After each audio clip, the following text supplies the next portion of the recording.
Hello everyone. Today we discuss our second chapter of economics, people as resource. सबसे पहले हम इसमें पढ़ेंगे बेटा ह्यूमन रिसोर्स के बारे में कि ह्यूमन रिसोर्स क्या होता है। जैसे कि हमने पिछले चैप्टर में अपने पढ़ा है कि रिसोर्स क्या होते हैं। रिसोर्स क्या होते हैं जो हमारी नीड्स को सेटिस्फाई करते हैं, that satisfy our needs are called resources. But what are human resource? Human resource क्या होते हैं? अब ह्यूमन रिसोर्स क्या होंगे बेटा? जब वो जो मैन फोर्स होती है, वर्क फोर्स होती है आपकी, उसको ह्यूमन रिसोर्स कहा जाता है। मान लो कि हमारे पास कोई भी रिसोर्स है बट उसको useful banana because of moulding bye skill and moulding bye technology, और वो स्किल और टेक्नोलॉजी कौन यूज़ करता है? आपका ह्यूमन बीइंग यूज़ करते हैं। तो human as resource and human is a significant role played in the development of a country. Human being जो है वो एक सिग्निफिकेंट रोल प्ले करते हैं किसी भी कंट्री की इकोनॉमी को डेवलप करने में। मतलब मेन रिसोर्स जो है हमारा वो है ह्यूमन बीइंग। जो educated parents understood the value of education. अब जो ह्यूमन रिसोर्स है उसमें किस टाइप के जो ह्यूमन बीइंग है जो हमारी जीडीपी को स्टेबल करने में, हमारी जीडीपी को बढ़ाने में हेल्प करते हैं, तो वो किस टाइप की पॉपुलेशन है, किस टाइप के ह्यूमन बीइंग हैं। Educated parents understood the value of education and hence invest in their child education to secure a better future for the child. जो एजुकेटेड पेरेंट्स होते हैं उनको पता होता है एजुकेशन की वैल्यू, और वो अपने बच्चे को के लिए भी यही चाहते हैं कि उनका बच्चा भी कैसी एजुकेशन अडॉप्ट करे जिससे वो फ्यूचर में स्टेबल हो सके, फ्यूचर में वो प्रोग्रेस कर सकें। Uneducated parents are unable to invest on education and health care of their children. They creates a vicious cycle in which a coming generation is often forced to remain born. अब देखिए इसमें क्या बताया, जो uneducated parents होते हैं वो उनको नहीं पता होता एजुकेशन की वैल्यू, और वो अपने बच्चों के लिए भी इन्वेस्ट नहीं करना चाहते एजुकेशन में, और उनकी हेल्थ को लेकर वो कॉन्शियस नहीं होते। तो क्या करते हैं वो अपने बच्चों को क्या करते हैं, हमेशा गर्त की ओर ले जाते हैं, वो उनके प्रोग्रेस में उनका साथ नहीं देते। Economic activities. अब हमारा जो कंट्रीज़ है, हमारी जो कंट्री है उसमें कौन कौन सी इकोनॉमिक एक्टिविटी होती हैं, या जो ह्यूमन बीइंग है उसके द्वारा कौन कौन सी इकोनॉमिक एक्टिविटी की जाती है, categorised into 3 types. First of all primary activities, secondary activities second one, and third one is territory activities. अब देखिए जो economic activity which support the primary and secondary. अब हमें सबसे पहले यहाँ पे थर्ड जो आपकी टर्टियरी एक्टिविटीज़ हैं उनके बारे में बताया है। जो इकोनॉमिक एक्टिविटी जो प्राइमरी और सेकेंडरी एक्टिविटी को सपोर्ट करती हैं उनको क्या बोला जाता है, टर्टियरी एक्टिविटी या फिर service activity. Banking, transport, finance and different types of services come under tertiary activities. जो ये सारी चीज़ें हैं, बैंकिंग हो गया आपका लेन देन, ट्रांसपोर्ट, फाइनेंस, और भी जो सर्विसेज प्रोवाइड करती हैं, जिस एक्टिविटी जो सर्विस एक्टिविटी होती हैं आपकी, वो सारी की सारी आपकी टर्टियरी एक्टिविटी में इंक्लूड होती हैं। अब प्राइमरी एक्टिविटी क्या है हमारी? Economic activities which are related to agriculture, poultry farm, fishing, horticulture, animal husbandry, mining, quarrying etcetera are called primary activities. Primary activities कौन सी होती हैं आपकी? जो आपकी फार्मिंग से रिलेटेड होती हैं, पोल्ट्री फार्मिंग से रिलेटेड होती हैं, एनिमल हस्बेंड्री से रिलेटेड होती हैं। मतलब क्या होता है बेटा इसका प्राइमरी एक्टिविटीज़ का, कि जब हम किसी भी चीज़ में रॉ मटेरियल यूज़ करते हैं, जहाँ से वो मटेरियल आया उसको ऐसे का ऐसे यूज़ कर लेना किसी एक्टिविटी में, उसको क्या बोला जाता है? Primary activity. एग्जाम्पल, जैसे आपको मैं एक एग्जाम्पल देती हूँ कि मान लो हमने खेत में गेहूँ उगाई, तो गेहूँ से हमने आटा बनवा लिया, दैट्स इट। ये आपने गेहूँ, सीधा गेहूँ से आटा बन गया, वो आपका रॉ मटेरियल होगा। सेकेंडरी एक्टिविटीज़ क्या होगी? मैन्युफैक्चरिंग। अब जो गेहूँ से जो आटा बना उससे आगे ब्रेड बनाना, बिस्किट बनाना, वो आपके किस में आ जाएंगे? सेकेंडरी एक्टिविटीज़ में आ जाएंगे। मतलब अब रॉ मटेरियल यूज़ नहीं होगा, उसको स्किल उसमें यूज़ करके उसको मोल्ड कर दिया जाएगा, उसको क्या बोला जाएगा? आपका सेकेंडरी एक्टिविटीज़। मार्केट एक्टिविटी क्या होती है आपकी? व्हेन सम प्रोडक्ट और service is produce to be sold in the market. जब कोई भी प्रोडक्ट होगा आपका या कोई भी सर्विस होगी आपकी जिसको मार्केट में बेचा जाएगा या मार्केट से ख़रीदा जाएगा, उसको मार्केट एक्टिविटी। जैसे आप सब्जी लेने जाते हो, आप राशन का सामान लेने जाते हो, वो सारी की सारी किस में आती हैं? आपकी मार्केट एक्टिविटी में आती हैं। नॉन मार्केट एक्टिविटी क्या होती है? जो मतलब आप अपने सेल्फ कंजप्शन के लिए करते हो। मान लो जैसे घर पे मम्मी खाना बनाती है या हम अपने खेत में काम करते हैं, तो वो हमारे लिए है, उसके लिए हमें कुछ मिल नहीं रहा है, तो वो होंगी आपकी non market activities. When some product और service is produced for self consumption it is called non market activity. If a farmer produce just enough to meet his family needs.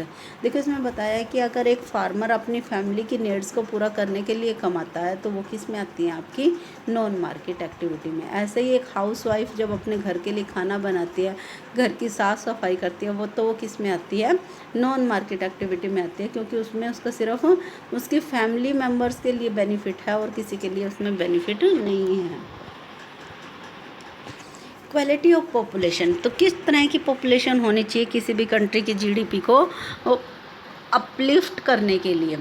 Literacy rate, health and skill determine the quality of a population. Literacy rate किसी भी country की जनता की साक्षरता दर, स्वास्थ्य और जो skill उसके अंदर होती है, निपुणता जो उसके अंदर है काम करने की, वो सारी मिलके किसी भी कंट्री की पॉपुलेशन की क्वालिटी को शो ऑफ करते हैं। Illiterate and unhealthy population can be liability for the economy. जो इलिटरेट होते हैं, आपके अनपढ़ लोग होते हैं या अनहेल्दी जो होते हैं, जो स्वस्थ नहीं होते, वो किसी भी इकोनॉमी को, किसी भी कंट्री की इकोनॉमी को, आर्थिक व्यवस्था को क्या कर देते हैं? कमज़ोर बना देते हैं। तो जो हमारी पॉपुलेशन है उसकी क्वालिटी को कौन निर्धारित करता है? कौन कौन से फैक्टर हैं? वो literacy rate, health and skill, जिससे क्या होता है? किसी भी कंट्री की जीडीपी जो है अपलिफ्ट होती है। एजुकेशन, एजुकेशन कैसे हमारी जीडीपी को अपलिफ्ट करती है? Education enhance the literacy level and skill level of a person. जब कोई पर्सन एजुकेटेड होगा तो नेचुरल है कि उसमें स्किल इम्प्रूव होंगे और वो स्किल को अपनी कहीं ना कहीं यूज़ करेगा, जो कंट्री की इकोनॉमी को वो अप करेंगे, ऊपर उठाएंगे।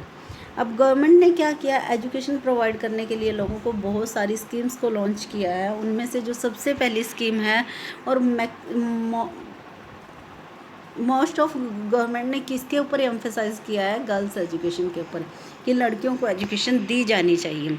तो सबसे पहली जो उन्होंने, जैसे देखिए यहाँ पे सबको एजुकेशन प्रोवाइड करवाई जा रही है। गवर्नमेंट ने सबसे पहले क्या रिसेंटली में क्या लॉन्च किया था? सर्व शिक्षा अभियान, जिसमें क्या है? सर्व मैंने होता है सभी, शिक्षा अभियान, सभी को शिक्षा मिले, सब पढ़ें सब बढ़ें।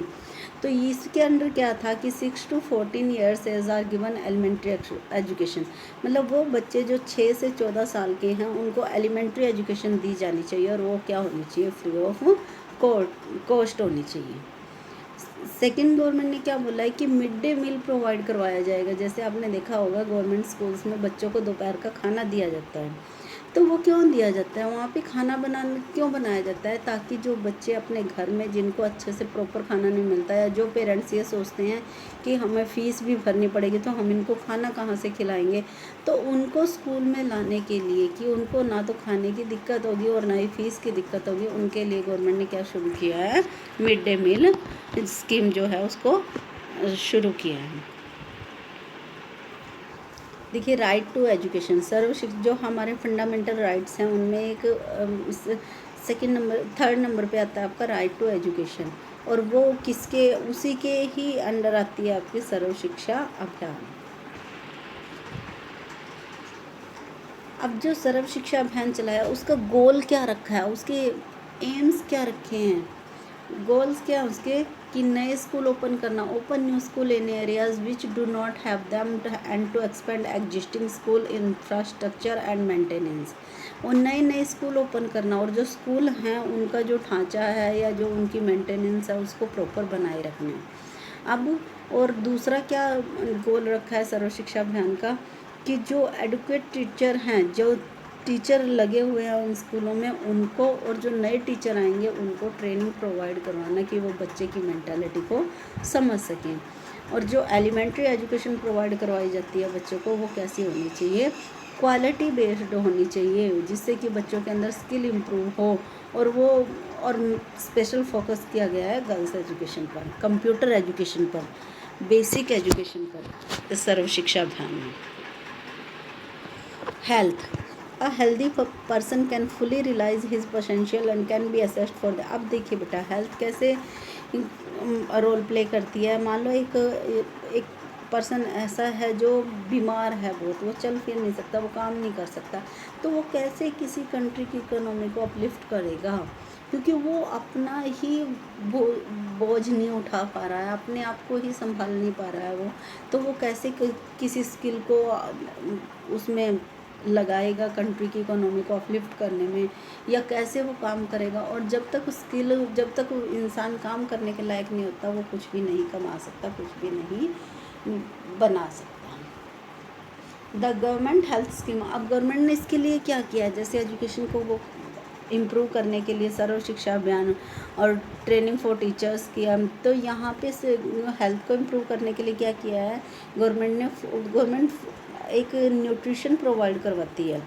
कैसे, जैसे आपने देखा होगा आंगनवाड़ी में बच्चों को हर दिन जो नया नया खाना मिलता है वो full of vitamins, full of calcium, full of मतलब उसके अंदर सारे के सारे जो वो हमें चाहिए होते हैं प्रोटीन्स वगैरह होते हैं, क्योंकि उनका जो मेन्यू बना होता है वो इसी टाइप का बना होता है कि हर रोज़ बच्चे को कुछ ना कुछ मिले। ऐसे ही जब जो प्रेग्नेंट लेडीज़ होती हैं उनको जो खाना मिलता है, उनके लिए भी गवर्नमेंट ने स्कीम चलाई हुई है कि उनको इतने पैसे दिए जाएंगे, उनको खाना दिया जाएगा। उनके खाने में दूध भी होता है और दूध भी अलग अलग फ्लेवर का होता है, तो ऐसे हेल्थ को इम्प्रूव किया जाता है। ये गवर्नमेंट ने ऐड किया हुआ है अपने हेल्थ को इम्प्रूव करने के लिए। और दूसरा उन्होंने क्या किया है कि गवर्नमेंट ने बहुत सारे PHC सेंटर खोले हुए हैं, बहुत सारा नर्सिंग स्टाफ रखा हुआ है।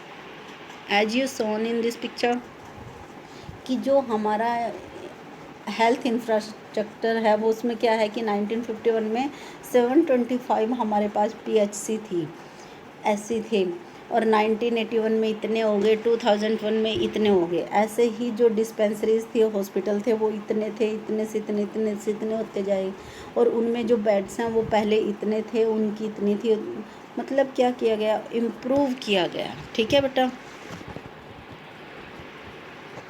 अनएम्प्लॉयमेंट, अब अनएम्प्लॉयमेंट क्या होती है, बेरोज़गारी क्या होती है। जब एक व्यक्ति काम करने के लायक हो और उसको काम ना मिले तो उसको अनएम्प्लॉयमेंट बोला जाता है। When a person is actively seeking a job but he unable to get employed, मतलब जब वो जॉब के लिए एक्टिवली वेट करता है, उसको ढूंढता है, लेकिन वो अनेबल होता है, इसको he is called unemployed person.